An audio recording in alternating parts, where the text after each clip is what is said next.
Salut à tous et à tous les amis, on se retrouve pour la review de SmackDown du 21 juin 2024. Et donc pour ouvrir le show, on a une promo de CM Punk qui était présent. Il avait été annoncé la semaine passée du côté de la WWE, donc c'était quand même assez intéressant de voir CM Punk être présent du côté de la WWE la semaine passée, enfin cette semaine, pardon. Donc je vais pas vous mentir en vous disant que j'ai apprécié ce début de show. J'ai beaucoup aimé la promo de CM Punk qui parle de Chicago, sa ville natale, etc. Enfin, il est content d'être de retour chez lui, tout simplement. Et, et que tout simplement ça se déroule plutôt bien jusqu'à présent. Enfin, jusqu'à que, voilà quoi, j'en reviens un peu plus tard dans la vidéo, mais le début de promo était excellent comme le début de show. Il va se faire interrompre finalement par Paul Heyman qui va dire tout simplement qu'il respecte énormément CM Punk, etc. Enfin, qu'il va un peu parler de la Bloodline et Solo Sikoa a demandé un service à CM Punk. Donc le service, on ne sait pas trop ce que c'est, mais c'est quand même un bon début de show pour lancer ce SmackDown.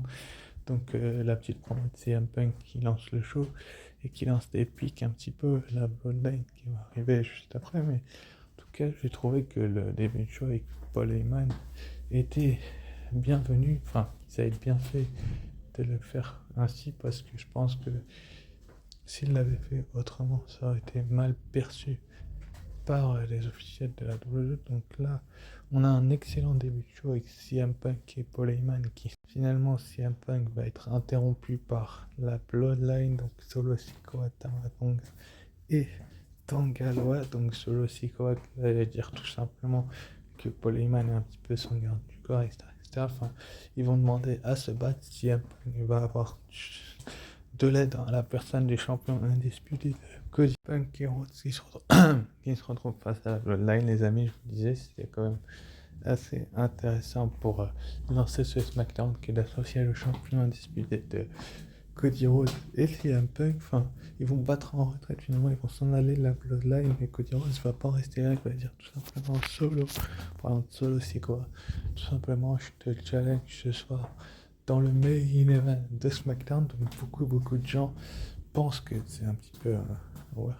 Tout simplement Solo Sikoa va dire qu'il accepte. Enfin, bon début de show, allez, segment positif pour lancer ce SmackDown. Donc Cody Rhodes va finalement s'en aller en compagnie de CM Punk. On va le retrouver en coulisses avec Kevin Owens. Kevin Owens va lui dire mais qu'est-ce que tu fais mec?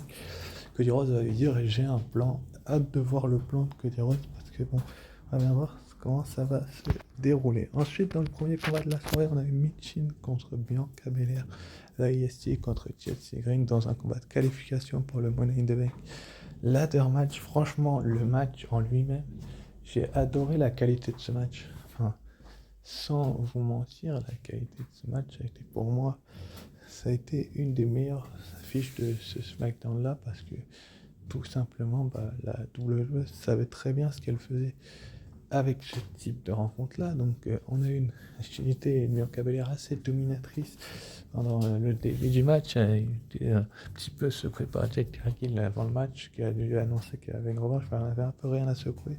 Elle voulait se qualifier, mais bon, vouloir et le faire, c'est deux choses différentes. Encore une fois, le match en lui-même a été d'une bonne qualité. Chelsea Green m'a épaté, franchement.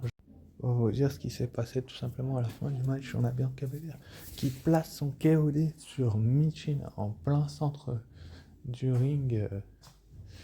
Ouais, je crois que c'est ça. Finalement, Chelsea Green éjecte Bianca Belair du ring, puis elle fait tomber 1, 2 et 3. Et 3, oui, j'ai bien dit et 3. J'ai bien dit qu'il y a eu 3, le compte de 3. Messieurs, mesdames, Chelsea Green se qualifie pour le Money in the Bank ladder match. Regardez la tête dépitée de Bianca Belair sur, sur le bord du ring. C'était quand même une bonne nouvelle de voir ça. Donc Chelsea Green rejoint Io Sky. On verra bien comment la WWE va réagir et si elle va lui faire confiance. En tout cas, c'est la seconde qualifiée. Enfin bref. Ensuite, après, donc, on a eu Blair Davenport dans les coulisses qui, a tout simplement averti Bayley que la semaine prochaine elle allait se qualifier dans son match dont je parlerai en fin de vidéo et qui serait sur Bayley pour devenir championne du monde féminine. Enfin bref, c'est un point neutre. Le match de Chelsea Green est positif. Ensuite, après, donc, on a eu Solo Sikoa qui agace un petit peu comment Sikoa agit avec Paul Heyman, mais c'est quand même un point positif et j'ai hâte, vraiment très hâte, de voir la suite. Enfin bref, c'est un point un petit peu neutre quand même. Ensuite, après, donc, on a eu CM Punk qui s'est fait agresser. Donc, on avait Grayson Waller et DIY en interview. Enfin, Grayson Waller qui se fait interrompre par DIY. On va entendre un bruit derrière la barrière, elle va se lever. C'est donc Drew McIntyre qui attaque en personne CM Punk. Franchement, mais cette rivalité-là, elle est d'une dinguerie. Il s'est fait humilier chez lui, Drew McIntyre. Il a dit I quit, mais il nous a eu, franchement, les gens qui l'aient cru qu'il nous aurait eu de la sorte. Moi, le premier, je pensais que Drew McIntyre ferait une petite pause dans le monde du catch et qu'il reviendrait un petit peu plus tard pour reprendre la rivalité. Et ben non, il attaque CM Punk, il le balance donc la barrière, il va le faire saigner. Je sais pas trop les prises qu'il lui a faites, mais il lui a fait très très mal. Il va quand même lui faire tellement mal que la douleur va être peut-être pas impressionnante. Comment je peux vous dire ça? Elle sera d'une bonne qualité, donc il va le porter jusqu'à l'arène et il va le poser en plein centre du ring et il va lui prendre sa bague de son chien et de sa femme, donc Larry et Jelly.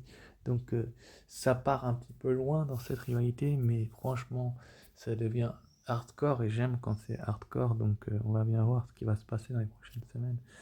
Drew McIntyre répondra à ses actions. Et donc CM Punk, lui, s'est fait escorter sur une civière pour aller à l'hôpital. Il a passé que du positif parce qu'on voit clairement que CM Punk s'est fait détruire après qu'il ait humilié Drew McIntyre chez lui. Il s'est fait humilier à son tour. On va voir comment il va réagir quand il reviendra. Mais franchement, c'est un point positif et c'est hardcore et j'ai hâte de voir la suite.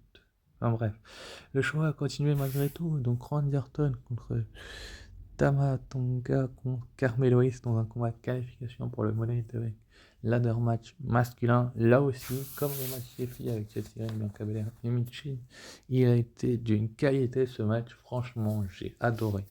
J'ai vu quand même un Randy Orton un petit peu perturbé par les autres membres de la Bloodline, mais quand même, Carmelo Hayes, il a été impressionnant également. On a eu Tama Tonga, comme à son habitude, a impressionné les fans et m'a impressionné également. Il commence à devenir de plus en plus spectaculaire, Tama Tonga et Carmelo Hayes, qui est un petit peu un catcheur de devenir. Triple H nous a parlé d'une nouvelle ère où il lui a fallu qu'on lui laisse du temps. Franchement, j'ai vraiment apprécié de voir ce match-là parce que Orton, quand même, a dominé la majeure partie du match. Mais bon, au moment où il allait en finir, Randy Orton, tout simplement, il va se faire un petit peu avoir par Carmelo Hayes qui va lui faire donc un roll-up pour le compte de 3 et donc Carmelo Hayes rejoint Jey Uso dans le Money in the Bank ladder match. Déjà pour commencer, on ne connaît pas tous les participants et je ne sais pas encore qui pronostiquer, donc c'est quand même assez intriguant, mais c'est un point positif. Ensuite, après, on a une petite promo de LA Knight qui s'adressait à Logan Paul et lui demande tout simplement de venir et il va pas venir malheureusement. Pour lui, c'est Santos Escobar qui va l'interrompre. Donc Santos Escobar qui va un petit peu dire à LA Knight que c'est pas lui qui va se qualifier pour le Money in the Bank ladder match masculin, mais que ça va se dérouler autrement. Donc sans vous mentir, bah LA Knight va un peu, bon, ça va partir en cacahuète. Donc LA Knight va finalement finir par placer son BFT en plein centre du ring sur Santos Escobar. Donc c'est à voir ce que la WWE va faire et comment elle va réagir. Donc Santos Escobar, lui, se prend un BFT. Donc jusque-là, tout va bien. Et les Knights s'apprêtent à sortir sa catchphrase, mais il va se prendre une droite derrière la tête de Logan Paul. Donc c'est quand même assez intéressant de voir ça. Et il va se retrouver. Donc Elena, il va se retrouver mis au tapis par Logan Paul. Donc Logan Paul va prendre un selfie d'Elena et de Caro. Donc il va un peu se moquer de lui. Donc c'est hâte de voir la suite. Donc c'est un point neutre. Donc dans le match suivant, combat de qualification également. La moyenne avec le match. Champion WWE Speed en gradé Et franchement, on a eu un combat hors du commun.